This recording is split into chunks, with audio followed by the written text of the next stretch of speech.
Hello అండి, అందరికీ good morning. మీరు చూస్తున్నారు జీకే లుక్స్ 2.0 ఛానల్. ఈ వీడియోలో మనకి నిన్న రాత్రి పాపప్ వస్తుందని చెప్పి చాలా గ్రూప్స్లో చాలా రకాలుగా ఆ న్యూస్ అనేది వైరల్ అవుతుందన్నమాట. ప్రజెంట్ ఉన్న సిచ్యువేషన్లో మనకి ఏమైనా కొత్త పాపప్స్ వచ్చినాయా, అసలు ఏం జరుగుతుంది ఏంటి అనేది మనం ఈ వీడియోలో మాట్లాడుకుందాం.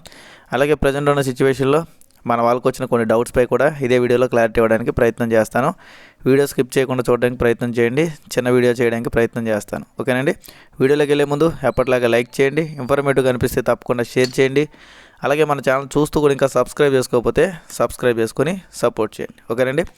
ముందుగా మన విక్టరీ విత్ యాష్ కన్నా ముందు రెండు చిన్న కంపెనీల గురించి మాట్లాడుకుందాం. ఓకేనా.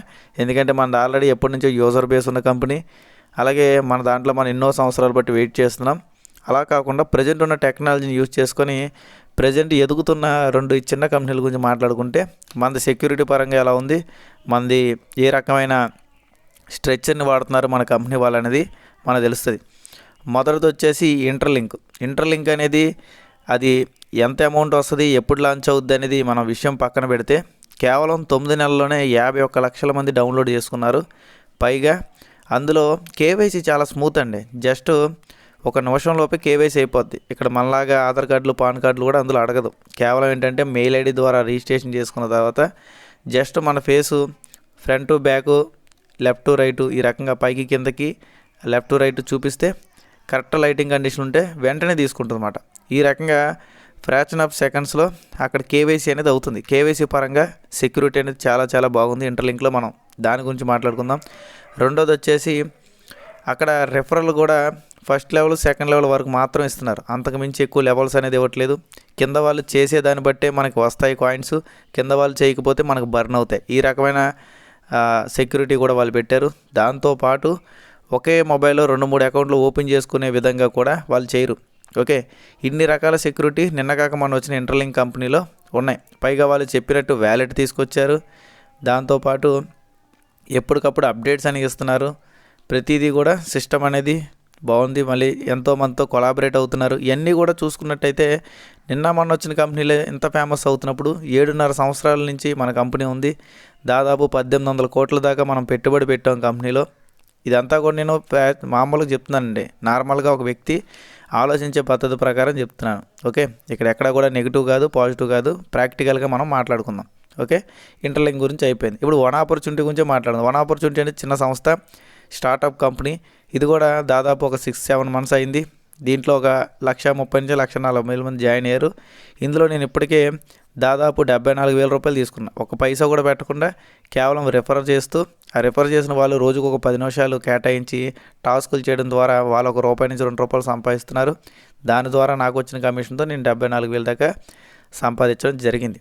ఓకే, దీంట్లో కూడా ఏంటంటే ఒక మొబైల్లో మీరు రిజిస్ట్రేషన్ చేసుకున్న తర్వాత ఆ మొబైల్లో లాగౌట్ చేస్తే మళ్ళీ వేరే అకౌంట్ అదే మొబైల్లో లాగిన్ చేయలేరు. అంత పర్ఫెక్ట్ సెక్యూరిటీ ఉంది. కానీ ఒకేసారి లాగౌట్ చేసిన వాళ్ళు కూడా బ్లాక్ అయిపోద్ది అన్నమాట. ఈ రకమైన సెక్యూరిటీ కూడా ఉంది. మరి బ్లాక్ అవడం వల్ల కంపెనీకి నష్టమా అంటే, ముందు ఏంటంటే ఇక్కడ సెక్యూరిటీ పరంగాను ఇక్కడ ఏదో మనం ₹2 కోసం మల్టిపుల్ అకౌంట్స్, మల్టిపుల్ ఓపెన్ చేయకుండా ఉండడం కోసం వీళ్ళు సెక్యూరిటీ పరంగా వీళ్ళు చేయాల్సిన జాగ్రత్తలని చేశారన్నమాట. ఓకేనా. అలాగే వైరల్ పేలోనేమో జీమెయిల్కి మెయిల్ వస్తుంది, వన్ ఆపర్చునిటీలో ఫోన్కి ఓటీపీ వస్తుంది.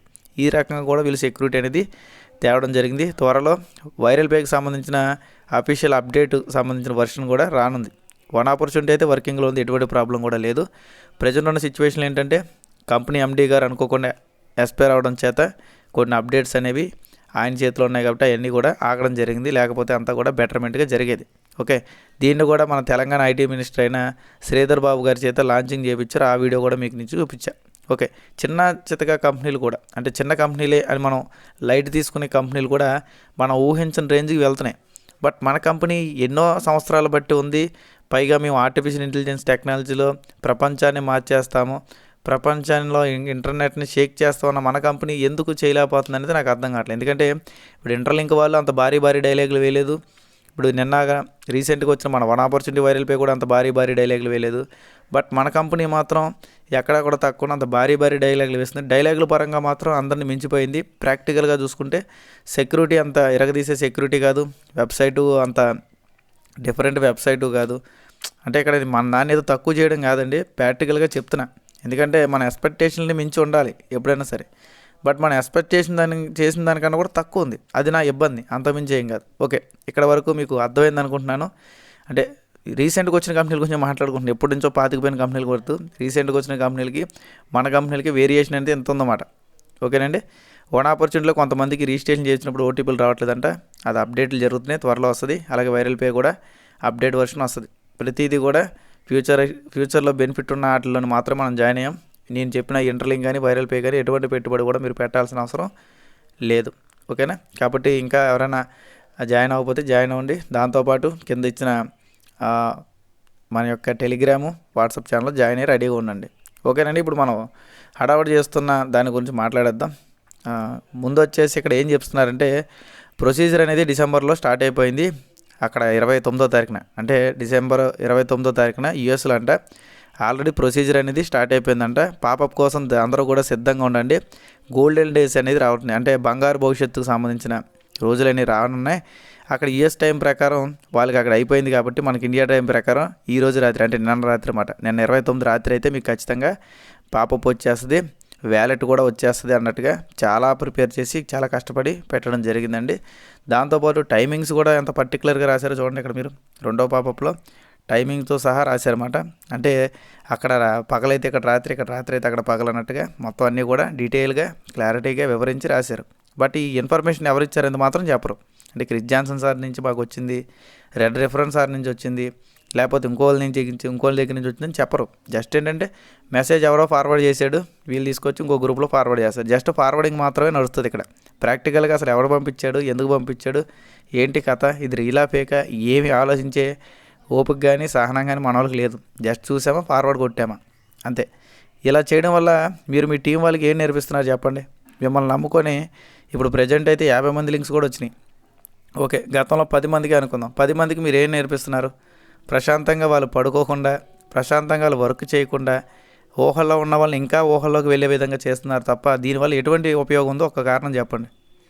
ఏమీ ఉండదండి. ఇంత హడావిడి చేయడం వల్ల ఎటువంటి యూజ్ లేదు. వస్తుంది. ఇప్పుడు పాపప్ వచ్చిందని మీకు తెలిసింది, వచ్చిన తర్వాత పొద్దున్నే పెట్టండి పాపప్ వచ్చింది చూసుకోండి అని. ఓకే, మంచి విషయం. ఇక్కడ పాపప్ రాకముందే 4 రోజులు బట్టి ఇదే తీరి 4 రోజులు బట్టి మీరు చెప్తూనే ఉన్నారు, అక్కడ వచ్చిందా? లేదు కదా. ఇలా హడావిడి చేసి హైప్ చేయడం వల్ల ఎటువంటి ఉపయోగం ఉంది మీకు అంటున్నా. మీకు ఎటువంటి ఉపయోగం ఉంది, మీ టీం వాళ్ళకి ఎటువంటి ఉపయోగం ఉంది? మీ వల్ల వాళ్ళు చితికిపోతున్నారు. ఇక్కడ మీతో పాటు వాళ్ళని కూడా మీరు ఇబ్బంది పడేలా చేస్తున్నారు. దయచేసి అలాంటి పనులు చేయొద్దండి. గతంలో వేరు, ఆన్ పేసులో కూడా గతంలో ఎంతకన్నా దారుణంగా చేశారు. మనం ఎన్నో విషయాలను ఖండించాం, ఎంతోమంది మన మీదకి వచ్చారు. బట్ ప్రాక్టికల్గా చూసుకున్నట్టయితే ఇప్పుడు ఆ మీదకి వచ్చిన వాళ్ళందరూ కూడా సైలెంట్ అయిపోయారు. ఎందుకంటే వాళ్ళు చేసిన తప్పని తెలుసుకున్నారు కాబట్టి. ఓకే, ఎప్పుడైనా సరే నిజం నిలకడగా ఉంటుందండి, అబద్ధం మారుతూ ఉంటుంది. అది మీరు గమనించాల్సి ఉంటుంది.